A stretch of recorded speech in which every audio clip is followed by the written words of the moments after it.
गंगोत्री घाटी में निर्माणाधीन भैरव घाटी परियोजना जो 2 चरणों में निर्मित हो रही है, चरण 1 और चरण 2, जो कि अभी विचाराधीन है।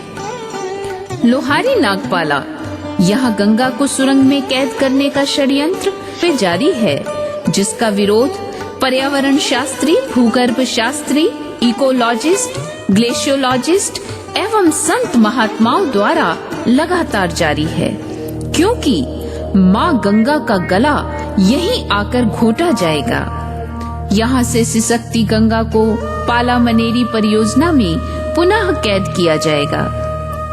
गंगा को यदि आप सुरंग में कैद देखना चाहते हैं तो मनेरी भाले परियोजना को जाकर देखिए, जहाँ 25 वर्ष पूर्व ही गंगा को 13 किलोमीटर लंबी सुरंग में कैद कर उसके नैसर्गिक जीवन के साथ खिलवाड़ किया जा चुका है।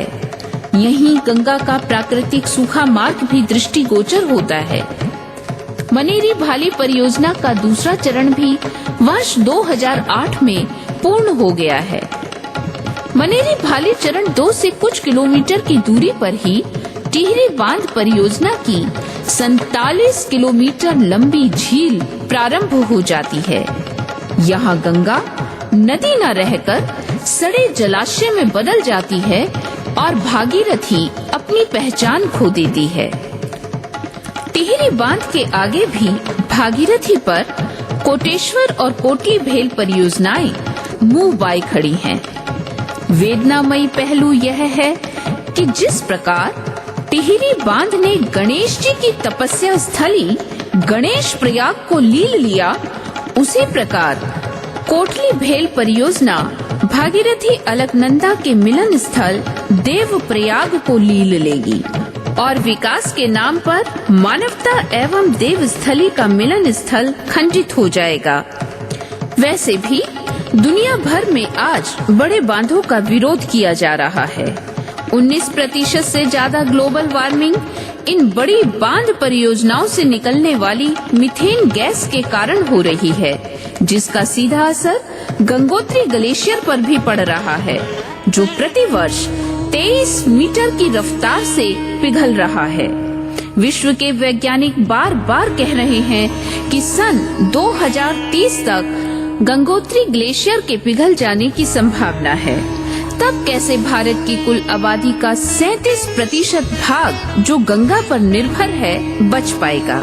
हिमालय को भूकंप की ज्यादा आशंका वाले इलाकों में गिना जाता है, इसलिए यहाँ बड़े बांधों का निर्माण घातक है। जिस टिहरी बांध को रूसी वैज्ञानिकों के अनुसार रिक्टर स्केल पर 7.2 तक सुरक्षित डिजाइन किया गया, यदि उसमें इससे बड़ा भूकंप आया तो जो तबाही होगी उसका अनुमान लगाना कठिन है। वर्ष 1911 में ही टिहरी बांध से 50 किलोमीटर की दूरी पर 8.5 रिक्टर स्केल का भूकंप आ चुका है।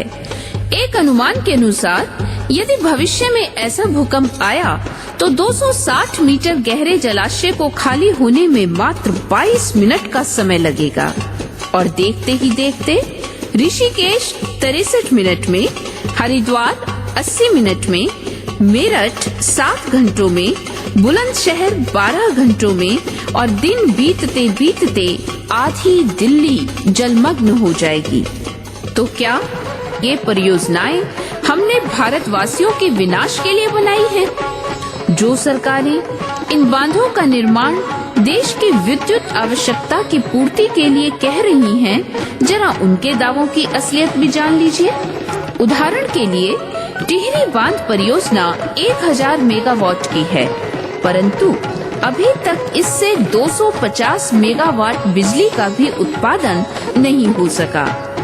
भारत की कुल ऊर्जा का 12% हमें जल विद्युत परियोजनाओं से मिलता है और उत्तराखंड की भागीदारी तो समस्त भारी भरकम परियोजनाओं के बावजूद 2% से भी कम है। तो फिर एक नदी, एक माँ, विश्व की सर्वाधिक प्राचीन संस्कृति की प्रतीक गंगा को बांधने की जिद क्यों?